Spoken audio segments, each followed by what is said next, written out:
بسم اللہ الرحمن الرحیم۔ شروع اللہ کے نام سے جو بڑا مہربان نہایت رحم کرنے والا ہے۔ حضرت آدم علیہ السلام کے بعد مشہور انبیاء علیہ السلام میں سے ایک حضرت نوح علیہ السلام ہے۔ آپ علیہ السلام کی ولادت حضرت آدم علیہ السلام کی وفات کے 126 سال بعد ہوئی۔ آپ علیہ السلام کو 1000 سال عمر ملی۔ اس میں سے 950 سال تک آپ علیہ السلام اپنی قوم کو نصیحت کرتے رہے۔ حضرت نوح علیہ السلام کا اصل نام عبد الغفار تھا، لیکن آپ علیہ السلام اپنی قوم اور آخرت کی فکر میں بہت زیادہ رویا کرتے تھے، اس لیے اللہ تعالیٰ نے قرآن مجید میں آپ علیہ السلام کو نوح بہت زیادہ رونے والے کے نام سے یاد کیا۔ آپ علیہ السلام معمولی نعمتوں پر بھی اللہ تعالیٰ کا شکر ادا کیا کرتے تھے، اسی وجہ سے اللہ تعالیٰ نے آپ علیہ السلام کو عبد الشکور کے لقب سے یاد کیا۔ بے شک وہ نوح ہمارا شکر گزار بندہ تھا۔ حضرت نوح علیہ السلام کا اللہ رب العزت نے قرآن مجید میں کئی بار ذکر کیا ہے، اور قرآن مجید کی ایک سورت نوح کے نام سے بھی آپ علیہ السلام کے نام پر ہے۔ اللہ تعالیٰ نے حضرت آدم کی اولاد میں خوب برکت فرمائی، اور اولاد آدم سے بہت سی بستیاں آباد ہو گئی۔ حضرت تمام لوگ سابقہ انبیاء علیہ السلام کی تعلیمات کے مطابق صرف اللہ تعالیٰ کی عبادت کرتے اور اس کے ساتھ کسی کو شریک نہیں ٹھہراتے تھے۔ اولاد آدم کا اللہ تعالیٰ کی عبادت کرنا شیطان پر بہت گراں گزرتا تھا، اور وہ اس سوچ میں تھا کہ کسی نہ کسی طرح اولاد آدم کو گمراہی میں مبتلا کر کے اللہ تعالیٰ کی رحمت سے دور کیا جائے۔ شیطان کو یہ معلوم تھا کہ شرک بہت بڑا گناہ ہے جس پر اللہ تعالیٰ بہت زیادہ ناراض ہوتے ہیں، اس لیے انسانوں کو شرک میں مبتلا کرنے کے بارے میں سوچنے لگا۔ آخر کار اس نے قوم نوح میں سے جو نیک لوگ فوت ہو چکے تھے، ان کے نام پر شرک کو رائج کر کے لوگوں کو سیدھی راہ سے ہٹا دیا۔ فرمان الہی ہے، اور انہیں قوم نوح نے کہا، اے لوگو، تم اپنے خود ساختہ معبودوں کو ہرگز نہ چھوڑنا، تم بتوں کو نہ پوجنا۔ حدیث رسول صلی اللہ علیہ وآلہ وسلم ہے۔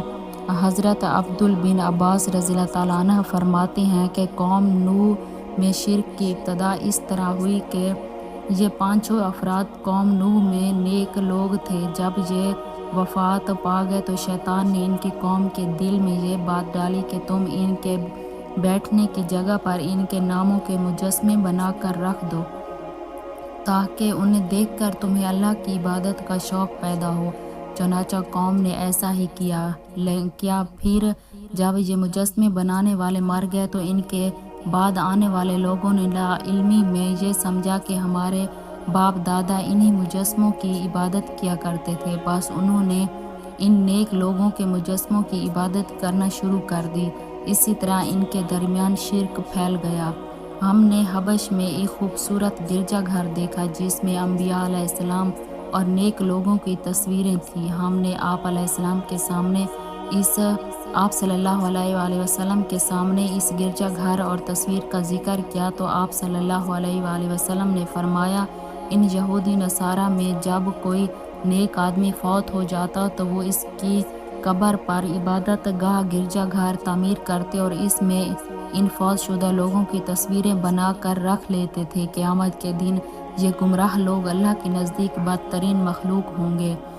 جب قوم نوح میں 5 نیک لوگوں کے مجسموں کی پوجا عام ہو گئی اور لوگ اللہ تعالیٰ کو چھوڑ کر بتوں کی پوجا کرنے لگے تو اللہ تعالیٰ نے اپنے بندوں پر رحمت فرماتے ہوئے انہیں سیدھی راہ پر لانے کے لیے انہی میں سے ایک بندہ حضرت نوح علیہ السلام کو نبی بنا کر بھیجا۔ جب آپ علیہ السلام کو مبعوث کیا گیا، اس وقت آپ علیہ السلام کی عمر 50 سال تھی۔ فرمان الہی ہے، یقیناً ہم نے نوح علیہ السلام کو ان کی قوم کی طرف نبی بنا کر بھیجا اور ان سے کہا کہ آپ اپنی قوم کو ڈرائیں اس سے پہلے کہ ان پر دردناک عذاب آ جائے۔ لوگ محشر کے میدان میں نوح علیہ السلام کے پاس بھی جائیں گے اور کہیں گے کہ اے نوح، آپ زمین والوں کی طرف بھیجے جانے والے پہلے رسول ہیں۔ اللہ تعالیٰ نے آپ کا نام عبد الشکور، شکر گزار بندہ رکھا، آپ ہماری شفاعت فرمائیں۔ نوح علیہ السلام یہ کہتے ہوئے معذرت کر لیں گے کہ اللہ تعالیٰ آج بہت زیادہ غصے میں ہے، اس سے پہلے کبھی اتنے غصے میں نہیں آئے تھے اور نہ ہی بعد میں آئیں گے۔ جب اللہ تعالیٰ نے حضرت نوح علیہ السلام کو نبی بنا کر بھیجا تو انہوں نے اللہ تعالیٰ کے حکم کے مطابق سب سے پہلے اپنی قوم کو اللہ تعالیٰ کی توحید کی طرف بلایا، اور وہ لوگ اللہ تعالیٰ کے ساتھ جنہیں شریک ٹھہرا رہے تھے ان کی عبادت کرنے سے منع کیا۔ فرمان الہی ہے۔ نوح علیہ السلام نے کہا، اے میری قوم، بے شک میں تمہیں کھلم کھلا ڈرانے والا ہوں کہ تم اللہ کی عبادت کرو، اس کے عذاب سے ڈرو اور میری اطاعت کرو، وہ تمہارے گناہ معاف فرما دے گا اور تمہیں ایک مقرر مدت تک مہلت دے گا۔ بلا شبہ اللہ کا وعدہ وقت جب آ جاتا ہے تو اس میں تاخیر نہیں ہوتی۔ کاش کہ تم یہ بات سمجھ لیتے۔ حضرت نوح علیہ السلام نے نبوت ملنے کے بعد جب اپنی قوم کی خیر خواہی کرتے ہوئے انہیں اللہ تعالیٰ کا پیغام پہنچایا، مگر قوم نے سرکشی کا مظاہرہ کرتے ہوئے آپ علیہ السلام کو جھٹلایا اور آپ علیہ السلام کی مخلصانہ دعوت کو ماننے سے انکار کر دیا، اور آپ علیہ السلام کے نبی ہونے پر مختلف شبہات کا اظہار کیا۔ تم تو ہماری ہی طرح کے انسان ہو، تم ہمارے بجائے نبوت کے حقدار کیسے بن گئے؟ قوم کے سرداروں میں سے کسی نے بھی تمہاری پیروی نہیں کی، تمہاری پیروی صرف معاشرے کے غریب، کم عقل اور بے وقوف لوگوں نے کی۔ تمہارے پیروکاروں میں کوئی بھی ایسی خوبی نظر نہیں آتی کہ جو ہم میں نہ ہو، پھر تم نبی کیسے بن گئے؟ حضرت نوح علیہ السلام کے بارے میں قوم کے شبہات ان کی جہالت اور کم عقلی کا واضح ثبوت تھے۔ حق حق ہی ہوتا ہے، چاہے اس کی پیروی قوم کے امیر لوگ کریں یا غریب۔ انسانی تاریخ سے پتہ چلتا ہے کہ حق کی پیروی کرنے میں غریب لوگوں نے بھی پہل کی ہے۔ قوم کے انتہائی سخت رویے کے باوجود بھی حضرت نوح علیہ السلام نے بڑے حوصلے اور صبر کے ساتھ اپنی قوم کو سمجھانے کی کوشش کی اور ان کے شبہات کا ازالہ کرتے ہوئے کہا کہ اللہ تعالیٰ نے مجھے نبی ہونے کی واضح دلیل عطا کی اور میرا تمہارے جیسا انسان ہونا نبوت ملنے میں رکاوٹ نہیں۔ میری رسالت پر ایمان لانے والوں کا مالی اعتبار سے کمزور ہونا بھی مجھے نبوت ملنے سے نہیں، اس لیے کہ انسان ہونے اور عقل اور فہم رکھنے کے اعتبار سے وہ تمہارے ہی جیسے ہیں۔ حضرت نوح علیہ السلام نے کہا کہ سنو، بے شک میں تمہارے لیے امانت دار رسول ہوں، لہٰذا تم اللہ سے ڈرو اور میری اطاعت کرو، اور میں تم سے اس تبلیغ پر کوئی صلہ اجرت نہیں مانگتا، میرا صلہ تو صرف اللہ رب العالمین کے پاس محفوظ ہے، بس تم اللہ کے عذاب سے ڈرو اور میری فرما برداری کرو۔ حضرت نوح علیہ السلام قوم کی سرکشی کے باوجود انہیں دن رات دعوت حق دیتے رہے اور قوم ان پر جو بھی الزامات لگاتی رہی اس کا اچھے انداز میں جواب دیتے رہے۔ دعوت حق دیتے ہوئے حضرت نوح علیہ السلام کو 950 سال گزر گئے۔ جب ایک نسل کے لوگ مرنے کے قریب ہوتے تو وہ بعد والوں کو یہ وصیت کر جاتے کہ حضرت نوح علیہ السلام پر ایمان نہ لانا۔ آخر کار ان کی طبیعت ہی ایسی بن گئی کہ جیسے ایمان اور حق قبول کرنے کی کوئی صورت گوارا نہیں تھی۔ انہوں نے بجائے دعوت حق کو قبول کرنے کے آپ علیہ السلام کو مختلف انداز میں دھمکیاں دینا شروع کر دی اور ساتھ ہی یہ بھی کہنے لگے کہ جس عذاب سے آپ ہمیں ڈراتے ہیں وہ لے آؤ۔ قوم نوح نے کہا، اے نوح، اگر تم اس تبلیغ سے باز نہ آئے تو یقیناً تمہیں سنکسار کر دیا جائے گا۔ جب حضرت نوح علیہ السلام کی دن رات دعوت ایمان اور بے مثال کوشش کے باوجود قوم نے دعوت ایمان قبول کرنے کے بجائے عذاب کا مطالبہ کر دیا، اور اللہ تعالیٰ نے بھی بذریعہ وحی آپ علیہ السلام کو آگاہ کر دیا جن کی قسمت میں ایمان تھا وہ لا چکے، اب مزید ایمان نہیں لائیں گے۔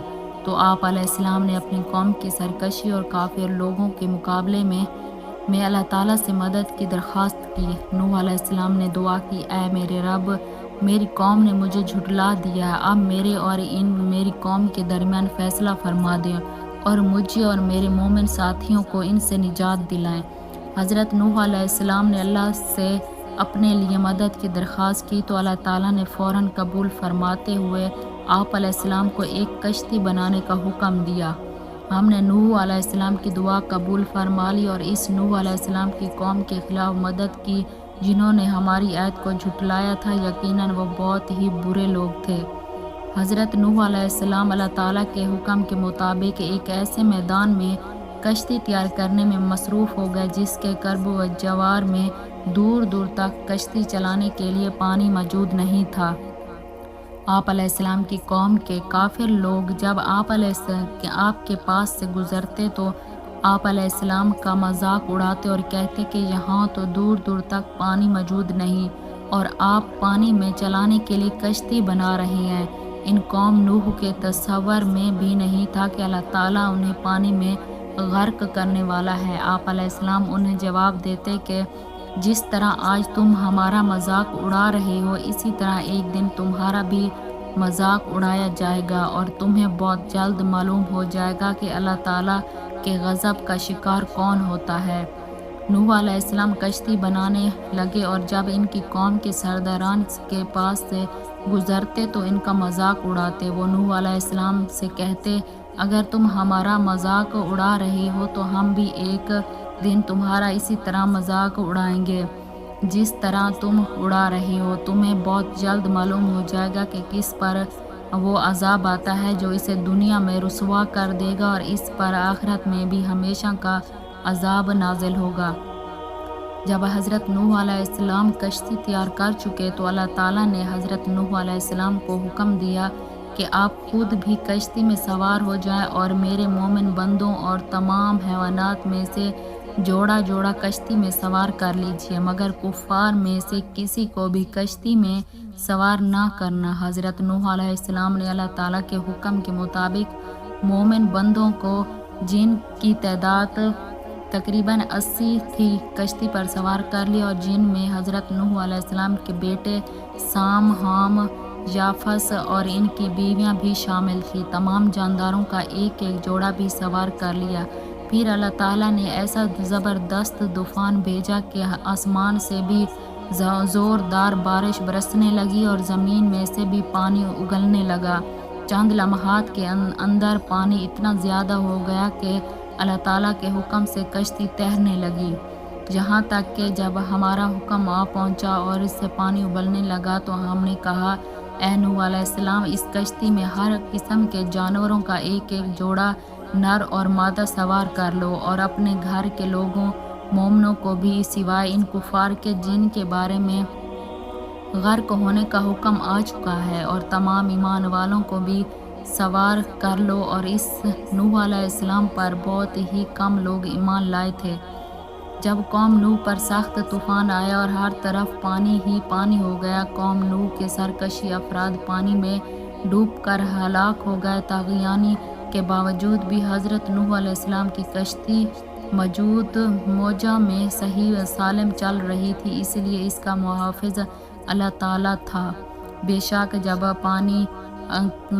پانی کے طوفان میں طاغیانی آ گئی تو ہم نے تمہیں نوح علیہ السلام کو کشتی میں سوار کر لیا تاکہ اس واقعے کو تمہارے لیے نصیحت بنا دیں، اور یاد رکھنے، نصیحت حاصل کرنے والے کان سے اسے یاد رکھیں۔ وہ کشتی انہیں پہاڑوں جیسی موجوں میں لے کر چل رہی تھی۔ پھر انہوں نے کفار نے اس نوح علیہ السلام کو جھٹلایا اور ہم نے اسے نوح اور ان لوگوں کو نجات دی جو ان کے ساتھ کشتی میں سوار تھے۔ حضرت نوح علیہ السلام کی کشتی اللہ تعالیٰ کی حفاظت میں چل رہی تھی۔ اسی دوران آپ علیہ السلام نے اپنے مشرک بیٹے یام، جس کا لقب کنعان تھا، کو آواز دی کہ آؤ، آپ بھی ہمارے دین میں شامل ہو کر ہمارے ساتھ کشتی میں سوار ہو جاؤ۔ بیٹے نے اس نازک موقع پر بھی اپنے باپ کی دعوت کو رد کر دیا اور اپنے ہاتھوں اپنی ہلاکت کا مول لیا۔ اور نوح علیہ السلام نے اپنے بیٹے، جس کا لقب کنعان تھا، کو پکارا، جو ان سے دور کچھ فاصلے پر الگ تھلگ تھا، اے میرے بیٹے، ہمارے ساتھ سوار ہو جاؤ اور کفار کے ساتھ نہ رہ جاؤ۔ اس نوح علیہ السلام کے بیٹے نے جواب دیا کہ میں کسی بڑے پہاڑ کی طرف پناہ لے لوں گا، وہ مجھے پانی میں ڈبونے سے بچا لے گا۔ نوح علیہ السلام نے اپنے بیٹے کو سمجھاتے ہوئے کہا، آج اللہ کے حکم سے کوئی بچنے والا نہیں، صرف وہی بچیں گے جن پر اللہ کا رحم ہو۔ اسی وقت ان دونوں کے درمیان موج حائل ہو گئی اور وہ ڈوبنے والوں میں سے ہو گیا۔ حضرت نوح علیہ السلام نے اپنے مشرک بیٹے کو کشتی پر سوار کرنا چاہا، لیکن اس نے انکار کر دیا۔ پھر آپ علیہ السلام نے اپنی آنکھوں سے اسے موجوں میں ڈبوتے ہوئے دیکھا تو اللہ تعالیٰ سے اسے بچانے کی درخواست کی، جس پر اللہ تعالیٰ نے ناراضگی کا اظہار کیا۔ اسی لیے اللہ تعالیٰ کے نزدیک شرک بہت بڑا گناہ ہے۔ نوح علیہ السلام نے اپنے رب کو پکارتے ہوئے کہا، اے میرے رب، میرا بیٹا تو میرے گھر والوں میں سے ہے، یقیناً آپ کا وعدہ بالکل سچا ہے اور آپ تمام حاکموں سے بہتر حاکم ہیں۔ اللہ نے فرمایا، اے نوح، یقیناً وہ آپ کے خاندان میں سے نہیں، اس کے اعمال اچھے نہیں۔ آپ کو مجھ سے وہ چیز نہیں مانگنی چاہیے جس کا آپ کو علم نہ ہو۔ میں آپ کو نصیحت کرتا ہوں کہ آپ جاہلوں میں شامل نہ ہوں۔ نوح علیہ السلام نے کہا، اے میرے رب، میں آپ کی پناہ چاہتا ہوں اس بات سے کہ آپ سے وہ چیز مانگو جس کا مجھے علم ہی نہ ہو۔ اگر آپ مجھے نہیں بخشیں گے اور مجھ پر رحم نہیں فرمائیں گے تو میں خسارے پانے والوں میں سے ہو جاؤں گا۔ آسمان سے شدید بارش اور زمین سے پانی کے فوراً نکلنے پر زمین پر بہت سا پانی اکٹھا ہو گیا، جس میں تمام کفار ڈوب گئے۔ صرف وہی لوگ بچے جو حضرت نوح علیہ السلام کے ساتھ کشتی میں سوار تھے۔ اللہ حکم کا طے کردہ فیصلہ پورا ہو گیا تو اللہ تعالیٰ نے زمین کو حکم دیا کہ جو بھی تمہارے اوپر پانی ہے اسے پی جاؤ، اور آسمان کو حکم دیا کہ بارش کو برسانا بند کر دو۔